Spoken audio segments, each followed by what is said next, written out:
Have you ever wondered what happens when a seemingly ordinary truck driver is pushed to her limit and then reveals the razor-sharp skills she once used as a SWAT sharpshooter? In Outlaws Corner, a truck driver, unaware she's a former SWAT sharpshooter, you'll experience a pulse-pounding confrontation in a deserted town where the open highway becomes a battleground for survival. Picture a nighttime standoff, headlights cutting through swirling dust, a defiant figure perched in an abandoned barn loft, and the chilling sound of a rifle bolt sliding home. This explosive clash with the ruthless Skull Vipers gang will keep you on the edge of your seat. But how does it all end? Will our courageous driver make her final escape, or will her past catch up with her? To find out, be sure to listen to the whole story. And don't forget to subscribe to our channel so you'll never miss another riveting tale like this one. The long haul on Highway 17 was typically uneventful, stretching over miles of desert plains and endless skies. On most days, truck drivers passing through enjoyed the isolation and the oddly calming scenery. Little did anyone know that this peaceful route hid both shadows of the past and looming threats of the future. It was in this seeming emptiness that Shannon Shay Roberts found her refuge. A short, lithe figure, Shay wore faded jeans, scuffed boots, and a simple gray t-shirt beneath a plaid overshirt. Her baseball cap shielded her eyes from the sun, which blazed relentlessly as she pulled her 18-wheeler into a small roadside diner's parking lot. She made the place a regular stop for refueling and grabbing a cup of black coffee to push her through the next leg of the journey. At first glance, no one would suspect anything unusual about her. She seemed like every other trucker, hardworking, a little dusty from the road, traveling with minimal baggage and an air of independence. She exchanged polite nods with other drivers whenever she hopped out of her cab, maintaining the unspoken camaraderie common in the trucking world. Inside, the diner was pleasantly cool. Fluorescent lights hummed overhead. The neon sign outside flickered half-heartedly, proclaiming Millie's Diner in chipped letters. Booths lined the walls, their vinyl seats cracked with age and use. Small-town folks found solace there, sipping their coffee or iced tea, chatting about mundane topics like the weather and local gossip. Shay chose her usual booth near the window, set down her cap, and ran a hand through her dark hair, cut short for practicality. From a quick glance, the only unusual detail was how alert her eyes were. Even while resting, she seemed to measure the space around her, scanning exits with an instinct sharpened by something deeper than ordinary caution. Those few who paid attention to such things might sense an undercurrent of tension in the way she sat. But to most onlookers, Shay was simply another traveler, grabbing a quick bite. That particular afternoon, the local radio played an old country tune, static crackling in between verses. A fleeting news report interrupted the music, a bulletin about a dangerous motorcycle gang rumored to be expanding its territory. The newscaster mentioned robberies at several nearby gas stations and rest stops. Most folks shrugged it off. Hardly anyone believed the gang would venture into that backwater region, which had no major attractions or big money to steal. The diner's waitress gave the radio a half-listening ear and switched it back to the music. Business as usual. Finishing her coffee, Shay left a few bills on the table and exchanged a brief smile with the waitress. Outside, the desert wind kicked up a swirl of dust, and she zipped up her overshirt against the grit. The day seemed no different than any other on the open road. But deep down, Shay felt a nagging sense of unease, as though she had just glimpsed a warning sign about something significant about to unfold. She recalled how the radio announcer had emphasized the gang's increasing boldness. Absently, she fingered the brim of her cap, pondering the subtle shift in the air. Back in her truck, she began prepping to drive off. Her rig rattled and hissed, settling in for another few hours on the highway. Memories she usually kept locked away stirred in the back of her mind, but she forced them down. The open road had been her escape for years now, a way to distance herself from a tumultuous past that, in truth, she had never fully left behind. Shay strapped in, started the engine, and steeled herself for the next stretch of road, unaware of just how close the trouble on the radio was creeping toward her path. The desert sun sank lower as Shay's rig roared along the empty highway. With each passing minute, the sky melted into a palette of orange, pink, and purple. This mesmerizing transformation always reminded her of life's fleeting moments, how quickly a situation could shift from calm to chaos. It was a feeling she knew all too well from her years on special assignments, back when she wore a different uniform and answered to a different calling. An hour later, she decided to stop at a small truck stop to top off her fuel tank. True to the region's character, the place was deserted except for two other rigs and a dusty sedan parked near the convenience store. Neon lights buzzed fitfully around the store's sign, proclaiming Rosita's Fuel and Goods. Though half of the letters had burned out long ago, as she stepped out to fill her tank, she noticed a group of three men leaning against a weathered SUV not far away. They were rough-looking, clad in black leather vests with patches and a skull emblem. Their banter was loud and coarse. Once they spotted her, their conversation quieted. Their eyes followed her every move. A flicker of recognition sparked in Shay's mind. She recalled the radio warning about a gang. She didn't see motorcycles, but the men's vests looked suspiciously like biker regalia. Possibly they were part of the same trouble that had been lurking on the airwaves. Shay kept her focus on the pump, feigning indifference. Yet her training honed her instincts like a taut wire. She could almost feel the tension crackling in the dusty air. Her posture remained relaxed, but inside her mind was mapping escape routes, identifying potential weapons, and calculating her best moves if these strangers tried anything. It was the old training that never fully left her, no matter how far she ran from that life. Finishing the fueling, she walked toward the store's entrance, stepping around the men while pretending not to notice them. However, she couldn't escape a quick comment from one of them, a tall, wiry fellow with tattoos snaking up his neck. "Nice truck, sweetheart. Going somewhere in a hurry," he drawled, taking a step closer. His friend smirked. Shay replied calmly, "Long way to go, short on time," making sure her tone was neutral. She didn't want to escalate anything. Not here and not now. She stepped inside without turning her back on them, letting the glass door swing shut behind her. Inside the convenience store, the fluorescent lights were harsh, and the smell of stale potato chips and cheap coffee floated through the air. An older gentleman behind the counter gave her a cursory nod. She grabbed a water and a sports drink, glancing outside to see the men lighting up cigarettes, continuing their conversation. She observed them from a reflection in the store window, a practiced habit from her past life as a SWAT sharpshooter. Operational awareness was second nature. Back outside, she offered them a polite nod and headed toward her rig.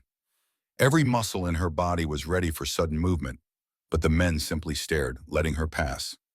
She climbed into the cab and fired up the engine. As she pulled out of the station, she spotted them eyeing her license plate. A chill ran through her, but no immediate confrontation followed.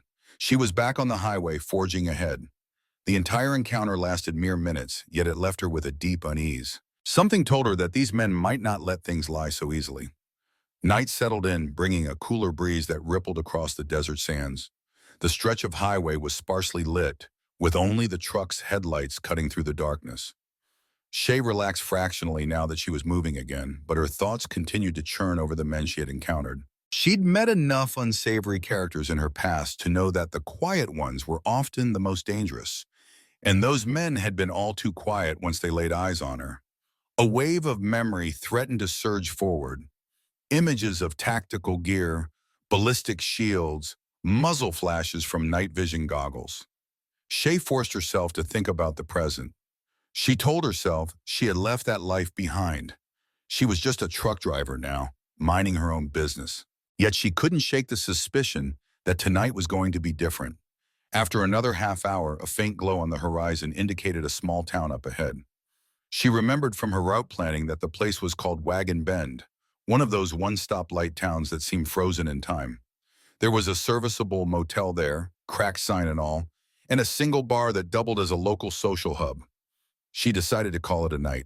By then, she had driven her daily limit and was craving a warm meal plus a chance to rest. Rolling into Wagon Bend, she found a modest motel on the outskirts. The neon sign flickered valiantly. Moonrise Motel, vacancy. Shay parked her rig in the oversized lot, careful to position it so she could pull out quickly if needed. After a quick check, she grabbed her duffel from the passenger seat. She paused, scanning the motel and surrounding area. The structure was old, a relic of the 1960s that had definitely seen better days, but it appeared clean and quiet. She always preferred anonymity, and no chain hotels existed nearby anyway. At the reception desk, a younger woman with bright pink hair and an attentive gaze checked her in. "We don't get too many truckers stopping overnight," she said politely, handing Shay a key with a big plastic fob. Shay responded with a noncommittal smile, not offering more conversation than necessary. Within minutes, she was in her room. The wallpaper was faded, the bedspread worn, but it was serviceable. The air conditioner rumbled loudly, trying its best to tame the desert heat. Exhausted yet restless, Shay decided to find something to eat. The desk clerk had mentioned the local bar served decent burgers, so she left her duffel locked in the room, taking only her wallet and phone. She also slipped a small folding knife into her back pocket. Old habits die hard, especially in unfamiliar territory. Stepping back outside, she noticed the long shadows under the flickering motel sign. Farther down the single main street, a neon cactus sign blinked, likely marking the bar. As she walked, each step rang softly in the quiet night. Stars blanketed the sky in dazzling clarity, unspoiled by city lights. Most storefronts were dark, with only the bar and a small grocery store displaying any signs of life. Unbeknownst to Shay, eyes in the dark were tracking her. A battered SUV parked discreetly behind the grocery store, its occupants peering out. Inside that vehicle were the same men from the truck stop, joined by others wearing the same skull patch. They had followed her rig, curious and perhaps eager for mischief. Their plan was not yet clear, but one thing was certain. They hadn't left her behind. The chase had only just begun. The bar, aptly named the Cactus Bloom, was a low-slung building with adobe-style walls and a string of lights draped around the porch. Stepping inside, Shay was greeted by the aroma of grilled meat and beer, accompanied by the hum of a country tune from a vintage jukebox in the corner. A handful of locals occupied the stools at the bar, watching a muted TV set broadcasting a late-night sports recap. A couple more folks played pool at a small table, their clacking shots echoing lightly. She found a seat at a secluded corner booth. A friendly waitress in a checkered shirt and denim shorts approached, pen and pad in hand. "What can I get for you tonight, hun?" she asked, offering a warm, small-town smile. Shay ordered a cheeseburger with fries and a cola, preferring to keep her wits. As she waited, she found herself watching the reflection in the large mirror behind the bar. The bar's lighting cast warm glows and deep shadows. It reminded her of how quickly the atmosphere could shift once certain types arrived. For a moment, she almost allowed herself to relax. The hush of conversation and the ring of laughter offered a semblance of comfort. But then, the door swung open, letting in a gust of desert air, and four men wearing matching leather vests strolled in. Immediately, Shay's pulse quickened.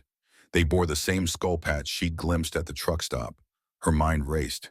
Did they see her truck parked at the motel, or had they followed her from the station? Either way, they had found her. She directed her gaze at the table, pretending to be more interested in the wooden grain than in the new arrivals. The men took seats at the bar, ordering beers with an air of entitlement. Their conversation was rowdy, punctuated by hearty slaps on the back. Now and then, one of them glanced around the room, scanning. Soon enough, the biggest of them, a bearded man with a gnarled scar across his left cheek, clocked eyes with her. She met his gaze briefly, then looked away casually, feigning no interest. Instantly, her senses sharpened, every muscle tensing. Her peripheral vision noted how their posture changed, leaning forward, shoulders stiffening, voices dropping in volume. The waitress returned with Shay's food, placing it in front of her. "Enjoy," she said. Shay nodded gratefully. She took a bite, focusing on the flavors to center herself, but her mind was on high alert. Part of her wanted to leave immediately, but that might be just what the men were expecting. Another part of her, long trained in infiltration and controlling her surroundings, told her to remain calm. If she acted normal, perhaps they'd lose interest. Minutes stretched in tense uncertainty. A few more patrons trickled out, leaving the bar less crowded. The group of bikers traded looks, as if silently agreeing on something. Shay inhaled deeply, recalling all her old training about reading potential threats. She recognized the body language. They were preparing for a confrontation, or at least trying to intimidate. This might not escalate fully tonight, but it was definitely the start of a hostile dance. She quickly finished her burger and signaled for the check, determined to get back to her motel room. Her main goal was to avoid a scene, though she quietly calculated the possibilities if push came to shove. Outside, she could feel the tension in the night sky. Stepping out of the cactus bloom, Shay glanced around for the men. They hadn't followed her out immediately, but she knew better than to assume they had dropped their pursuit. The air had cooled considerably, and a rustling wind drifted through the empty street. Wooden storefront signs creaked under the gentle gusts, and overhead, a street lamp buzzed with tired electricity. She moved quietly, her footsteps echoing in the stillness. The sidewalk led past the darkened grocery store, closed for the night, its windows reflecting only the faint glow of streetlights. Her heart pounded, every nerve on edge. It felt strange, slipping back into a cautious stance she had honed years ago, scanning the environment, anticipating threats, controlling her breathing. Back then, she had been part of the city's top SWAT team, a specialist in high-risk operations, especially those requiring a sniper's steady aim. Now, she was grappling with a smaller-scale threat, but no less volatile. Suddenly, she heard muffled voices and laughter from a side alley. Her instincts screamed to be ready. Moving carefully along the sidewalk, she saw a battered SUV half hidden in the darkness, its headlights off. A sense of déjà vu hit her. This was the same SUV from the truck stop. The same skull patches were faintly visible through the passenger window. They had come earlier or had circled back, waiting for her to emerge from the bar. She realized they might want to corner her where no one else was watching. She put on a mask of composure and kept walking, ignoring the prickling at the back of her neck. If they made a move now, it would be in a deserted street. Her best bet was to reach the motel quickly. With each step, her mind raced. She replayed old tactics, disarming maneuvers, ways to outnumber or outsmart multiple opponents. She loathed the idea of returning to violence, but some lines were better not crossed. Several footsteps scuffled behind her. A raspy voice called out, "Hey, truck lady!" She clenched her jaw, stopping in her tracks. She could keep walking and hope they wouldn't escalate, or she could confront them. In the moon's dim light, she turned slowly to face the men. Two had come out of the alley, their features partially hidden by shadow. One was the tall, wiry man from earlier. The other was broad-shouldered, wearing fingerless gloves. She didn't speak, merely looked at them with cold, assessing eyes. The tall one gave a cocky grin. "We saw your rig. Nice wheels," he said, voice dripping with insinuation. "It's a big investment for a lone lady to handle. Maybe you could use some protection." Her stomach twisted. She had seen this kind of intimidation all too often in her past line of work. She recognized the maneuver: test the target's fear, gauge their vulnerability, press for compliance. "Appreciate the concern," she replied, her tone flat. "I can manage." She subtly shifted her stance, angling her body to keep both men in her field of vision. The broad-shouldered man gave a sarcastic laugh. "Heh, tough one, huh? Suppose you'd be interested in discussing certain fees? Like a toll for passing through our territory?" Shay's heartbeat hammered, but her voice remained steady. "I'm not looking for trouble." In the corner of her vision, she saw the motel's neon sign flickering just a half block away. If they rushed her now, it'd be a gamble whether she could reach it without a fight. She tightened her grip around the small folding knife in her back pocket, silently praying it wouldn't come to that. Just then, the crackle of tires on asphalt sounded. Headlights approached, and the men paused, glancing toward the street. Shay seized the moment, turning on her heel to walk quickly to the motel. So far, they let her go, but from the corner of her eye, she saw them stepping back into the shadows. She knew this was just a test. They hadn't finished with her yet. Back in her motel room, Shay engaged both the deadbolt and the chain. A chill coursed through her, despite the warmth of the desert night. Her mind reeled with questions. Why were these bikers so interested in her? Were they truly part of the same gang, rumored on the radio? She reminded herself that criminals of this stripe often preyed on lone travelers, especially those hauling goods that could be stolen or ransomed. She tossed her overshirt onto a chair and sank onto the edge of the bed, taking several measured breaths. Her eyes drifted to the duffel bag. Inside it, hidden beneath spare clothes and a toiletry kit, was a discreet case containing her old sidearm. It was a relic from her SWAT days, legally registered but seldom used in her new life. She hadn't drawn it in years, not since leaving the force. As a trucker, she'd hoped to leave behind the necessity of lethal force, but current events hinted she might need it again if things turned worse. Pulling the bag closer, she opened it and carefully retrieved the pistol's case. She flicked it open, revealing the sleek black firearm resting snugly in protective foam. Her reflection in the metal parts seemed ghostly, reminding her of missions that left her physically and mentally scarred. She gently lifted the weapon, checked the safety, and clicked it back into place. A wave of conflicting emotions washed over her: anger at being cornered, regret for the life she once led, and a fierce determination to stay safe. She decided to keep the weapon under her pillow with a spare magazine close at hand. Then she turned off the overhead light, letting the faint glow of a roadside lamp seep through the curtains. Her phone vibrated softly. A text message. Truck stop rumors. Bikers on the move. You good? The sender was Trevor, an old friend from her trucking network. They didn't talk often, but they shared tips and warnings about hijackers or shady areas along major routes. She typed back a terse reply. Thanks, handling it. Exhaustion tugged at her, so she settled back on the thin pillows.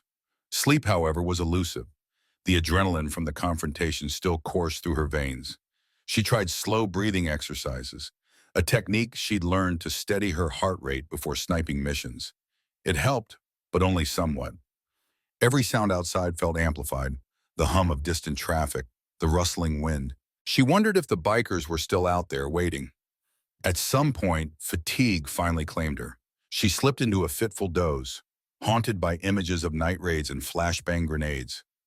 Suddenly, she jolted awake to a noise outside. Her eyes snapped open in the darkness, every nerve firing alert. She lay still, hand creeping under the pillow to rest on the cold metal of her pistol. Through the thin walls, she heard muffled voices, someone talking in hushed tones near her truck. She almost stopped breathing, straining her ears. Seconds later, the voices faded. Footsteps moved away, then a vehicle engine revved. A flash of headlights swept across the motel window. She exhaled slowly, still gripping the gun. Eventually, the quiet returned. Whatever they had been doing, scouting her truck or just trying to intimidate her, they were gone now. Sleep was out of the question. Feeling trapped, she sat up and decided to check on her rig at first light. In the meantime, she needed a plan. She was no stranger to forming strategies under pressure. If these gang members wanted a real fight, she'd give them more than they bargained for. Still, she hoped it wouldn't come to that. After all, she was tired of living in the crosshairs, longing for nothing more than the freedom of the open road and a break from the relentless echoes of her past. Dawn broke over Wagon Bend in a pastel wash, the desert sky shifting from a pre-dawn purple to a pale golden hue. Shay rose from the bed, feeling the stiffness in her muscles from a night of half-sleep. She peered through a gap in the curtain. Her rig still sat in the parking lot, undisturbed at first glance. Yawning, she gathered her things, then cautiously stepped outside. The morning air was bracing, carrying the faint scent of sagebrush. It was eerily quiet, as small towns often are before people start their day. She approached her truck methodically, scanning for any sign of tampering. She checked the tires, the doors, and glanced beneath the cab. Her practiced eyes caught a slight scuff mark near the passenger door. Someone had pried at it. She grimaced. Fortunately, they hadn't gained entry, but this was confirmation that last night's visitors had been nosing around. Determined not to linger, she stowed her duffel in the cab, carefully placing her firearm in a hidden compartment within the truck. It wasn't the safest location, but it was more secure than carrying it visibly on her. The memory of being pressed to use lethal force during her SWAT days tugged at her. She had taken lives before, always in the line of duty, but it was never a light matter. She hoped to avoid repeating that part of her history. Within minutes, she was back on the road, the engine's low rumble, a comforting reminder of her routine. She had a delivery scheduled for a distribution center some miles ahead.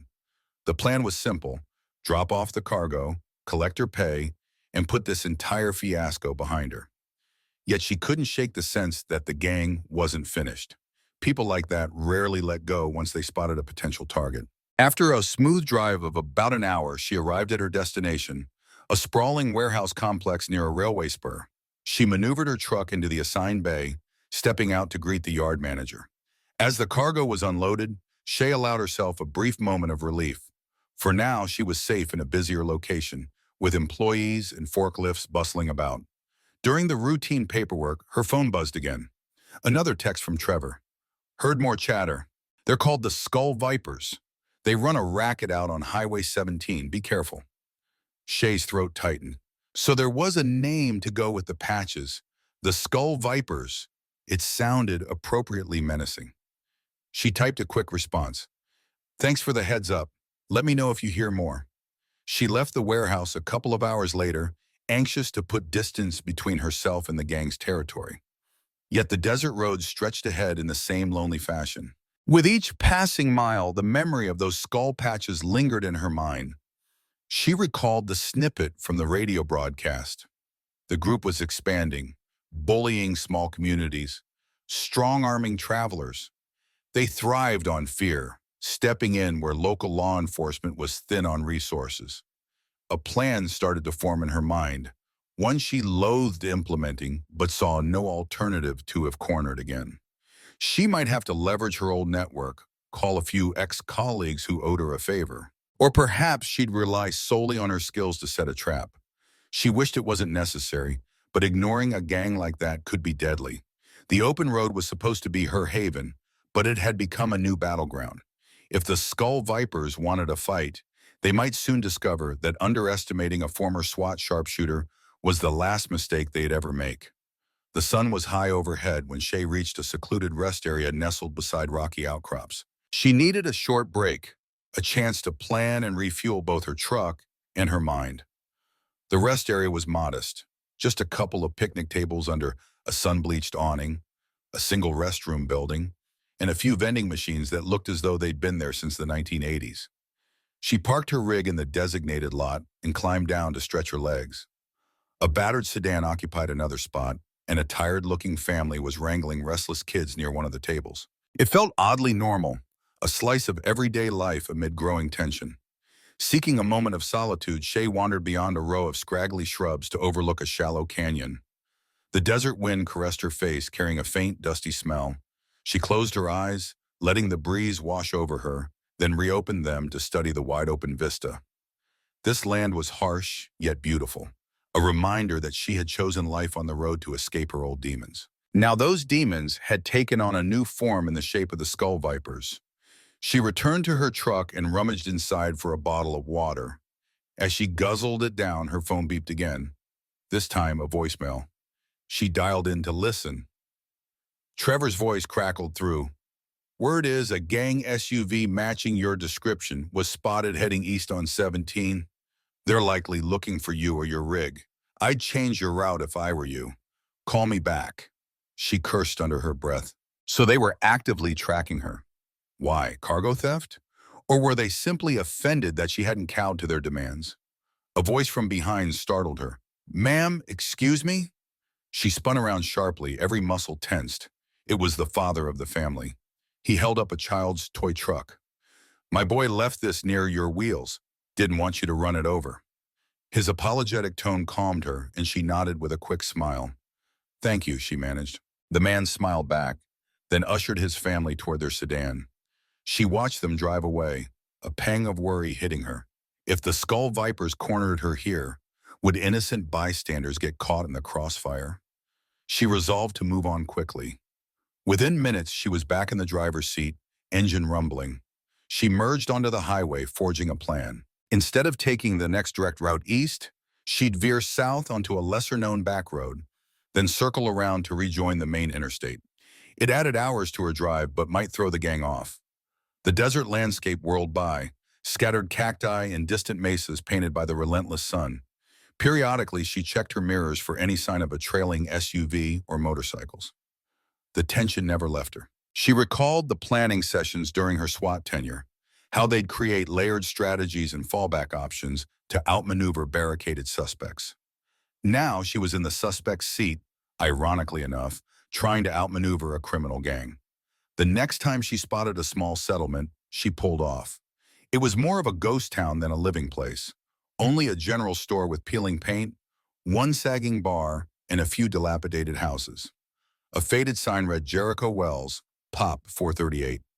She found a vantage point on the outskirts where she could park her rig discreetly behind an abandoned barn. Carefully, she scouted the area. Her gut told her she might need to stage here to see if the Vipers followed. If they did, she'd have the element of surprise. Grabbing her duffel and double-checking her sidearm, Shay set her jaw.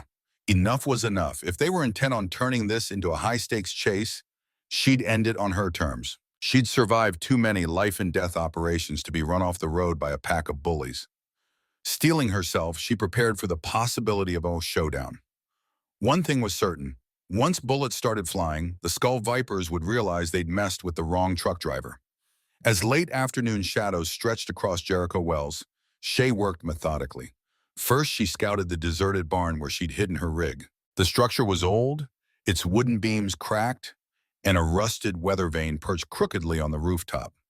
Inside, a musty smell lingered, mingling with dust motes floating in the slanted light.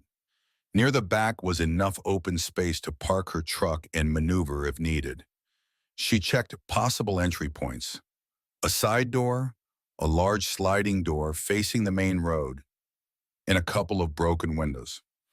If a confrontation happened here, she wanted to know every inch of the terrain. Next, she set about creating rudimentary obstacles. With the help of an old chain, some scrap metal, and a few worn tires, she formed a makeshift barricade near the sliding door. It wasn't much, but it could slow any direct assault. She tested the barn's loft, finding it stable enough for her weight. From there, she'd have a decent vantage point overlooking the approach. Her hands trembled slightly as she lifted her rifle case from the duffel. She'd carried it all these miles in case of dire need. Now, it seemed that moment might be upon her. Carefully, she assembled the rifle, a customized marksman rifle from her SWAT days. The weapon felt all too familiar in her hands. She tested the scope, sighting along a beam of dusty light. Memories of hostage rescue operations flooded back. Calm down, she told herself. Focus on the present. She loaded a single round to test the action, then removed it, ensuring the chamber was clear. Everything still functioned flawlessly. Her next move was to leave the barn and check the small town. She wanted to ensure no innocent folks were caught in any crossfire. Jericho Wells was practically silent, with only a faint breeze rattling a corrugated rooftop. Most houses appeared abandoned. Broken windows, sagging porches, not a soul in sight. She ventured toward what had once been the main street, passing a boarded-up bar and a shuttered post office. A stray dog trotted by, eyeing her warily before slinking away. Returning to the barn, she climbed to the loft and took a position near a broken window that offered a line of sight to the main road. With binoculars, she scanned the horizon. The orange glow of the setting sun cast long shadows. She felt that itch of anticipation, the same one she used to experience just before a high-risk takedown. Every sense was heightened, adrenaline pulsed through her veins, reminding her she was alive. Time crawled. Twilight settled, painting the sky in deep blues. She was about to switch to night vision when at the far edge of her binoculars range, she saw headlights. They were approaching slowly, weaving down the dusty road. As the vehicle drew closer, she recognized the battered SUV. Her heart pounded. The Skull Vipers were here. Another pair of lights followed close behind, possibly motorcycles or another SUV. They stopped outside what looked like the remains of a grocery store, perhaps 200 yards from the barn.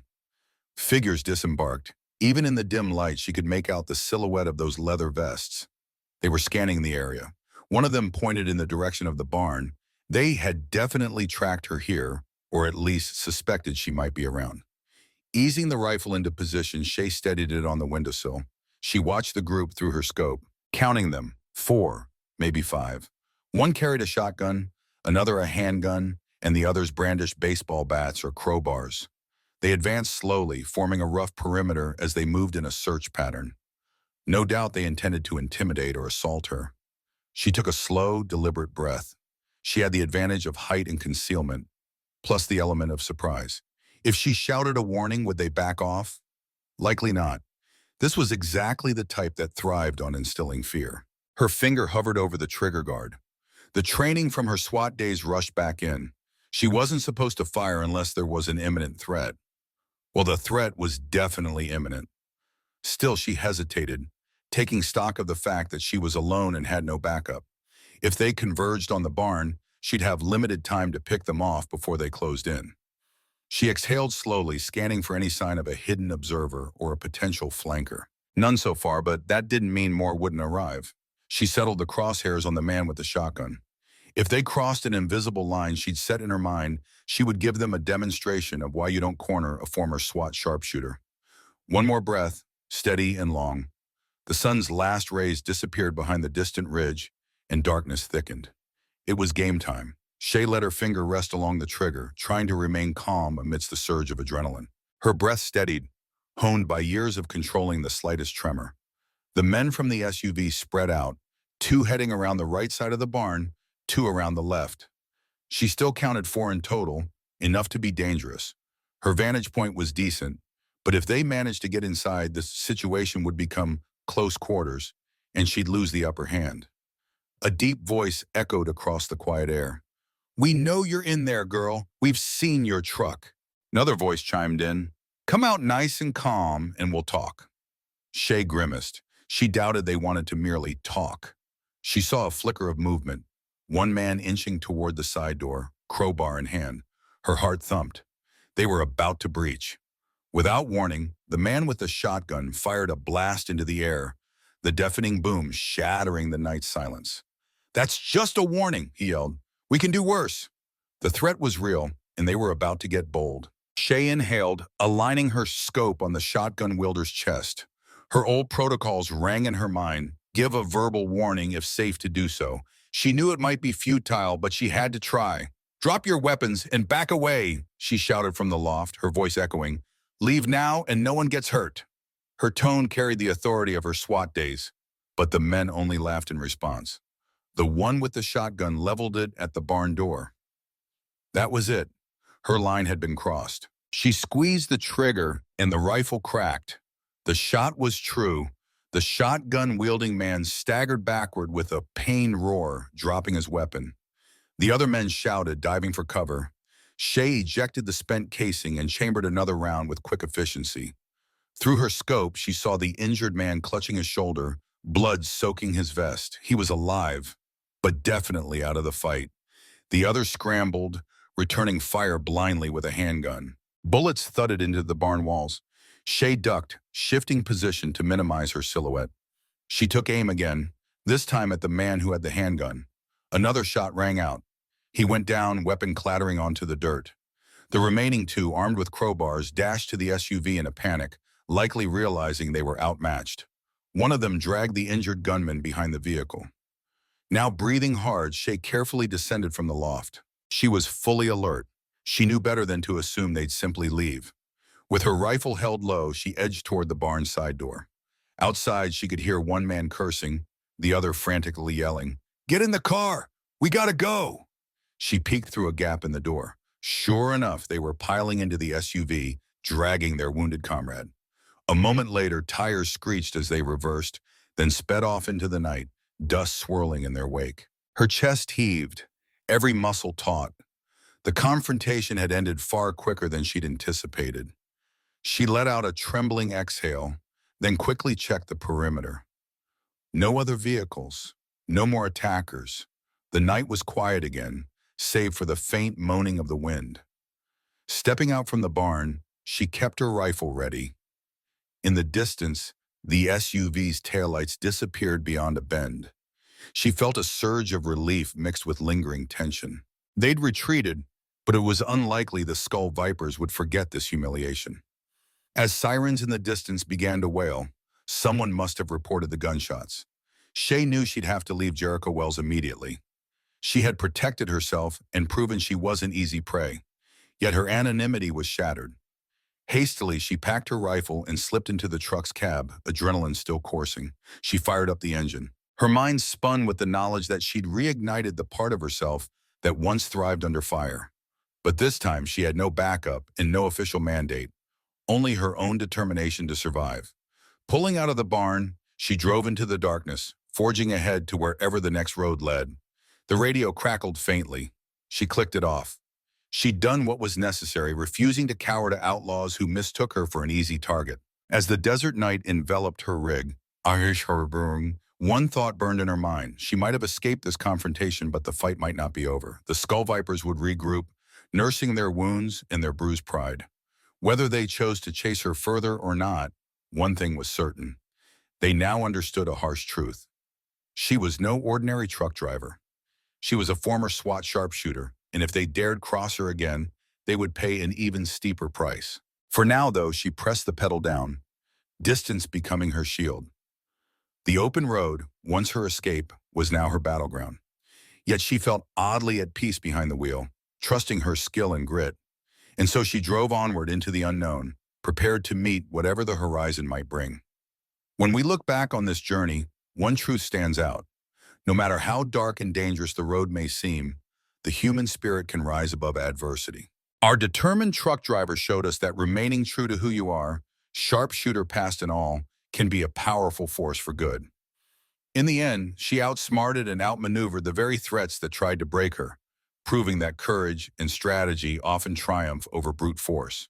With her rig rumbling once again down that endless highway, she carries both her hard-earned scars and her renewed hope for brighter horizons. What do you think about her actions in the Skull Viper's downfall? Comment below with your thoughts or any similar stories you've encountered. We'd love to hear your ideas and keep the conversation rolling. And remember to subscribe to our channel for more gripping tales where everyday heroes reveal extraordinary strength.